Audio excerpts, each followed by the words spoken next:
The museum was filled with handmade statues until one of them suddenly sneezed in front of everyone.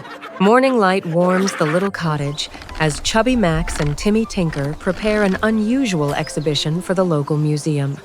Instead of expensive stone or polished metal, their display is built from scraps of paper, old fabric, flour paste, paint, and rescued materials. Max shapes the bodies carefully, pressing paper into smooth curves and adding details that make each figure look real. Timmy arranges the nameplates, adjusts the poses, and checks each viewing angle for the best display. The hall is quiet while they work. Soft lamps cast gentle shadows across the handmade faces, making the figures seem almost alive. Max mixes a bowl of flour and water to repair a statue's cheek, while Timmy moves a lamp slightly closer to the wall.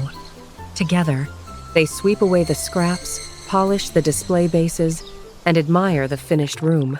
The collection looks strange, charming, and more convincing than expected.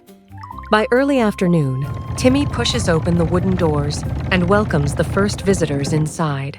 Chubby Max stands proudly beside the exhibits, explaining how discarded materials were turned into lively characters. More guests arrive, and the museum fills with curious whispers. Some visitors lean close to study the textures, while others circle the figures, wondering how paper and cloth can look so lifelike. Timmy happily explains the process, pointing out layers, painted details, and simple paste. Then he notices a little flour dust floating beside a new figure. Before he can wipe it away, the sculpture gives a tiny sneeze. The entire room freezes. A visitor gasps. Someone whispers that the museum must use advanced technology. Chubby Max quickly hides behind a display, so his laughter will not ruin the mystery. Timmy keeps a serious expression and pretends to inspect a hidden mechanism. The visitors move closer, more impressed. A moment later, another figure appears to wink at a guest. Now the room erupts with excited questions. Timmy is confused until he notices a familiar tail disappearing behind the display platform. Buddy Popcorn has entered the museum. Buddy finds an empty base and sits perfectly still between two paper statues. In the soft light, everyone assumes Buddy is another realistic artwork. A curious visitor leans closer to examine the sculpture. Buddy waits until the visitor is very close, then suddenly lifts his head and gives a cheerful bark. The visitor jumps backward in surprise before bursting into laughter. Everyone else laughs too. Buddy, delighted, sits proudly on the base as curious faces gather around.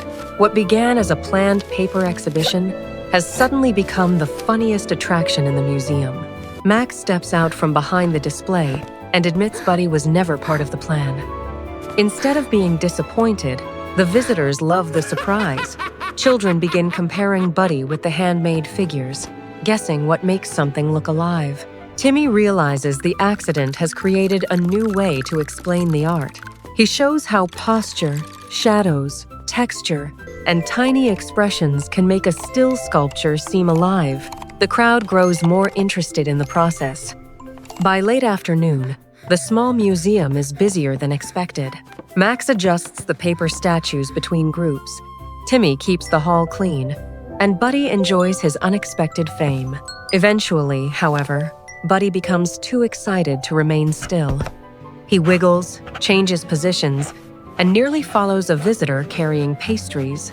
Max decides it is time to replace the living exhibit with a proper, quiet statue.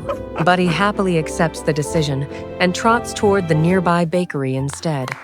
As sunset colors the windows, the museum becomes peaceful again. Timmy gathers scattered paper, Max straightens the displays, and the two friends reflect on the strange success. They had tried to create an exhibition with planning, patience, and recycled materials. But the moment everyone remembered most came from something unplanned. Timmy understands that preparation matters because it creates a strong foundation. Max understands that creativity also means welcoming an unexpected moment. The handmade sculptures were impressive because of the effort behind them, while Buddy made the experience memorable through surprise, laughter, and connection. Night settles over the cottage as Timmy closes the wooden shutters and Max rests at the table. Timmy also realizes that the visitors are not laughing at the exhibition. They are laughing with it. The surprise makes them curious, and curiosity makes them look closely at every handmade detail.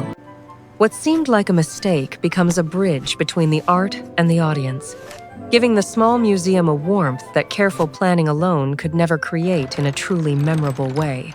A small lantern glows beside the silent paper figures, which again looks still. Before turning out the final light, Timmy smiles at the empty display base where Buddy sat. The museum ends the day with a simple lesson. Careful work can create something beautiful, but sometimes the most unforgettable part is the unexpected spark that brings everyone together. Under the moonlight, the museum grows quiet and waits for tomorrow, when new visitors will arrive hoping to see the remarkable paper statues and perhaps wondering whether one of them might suddenly bark.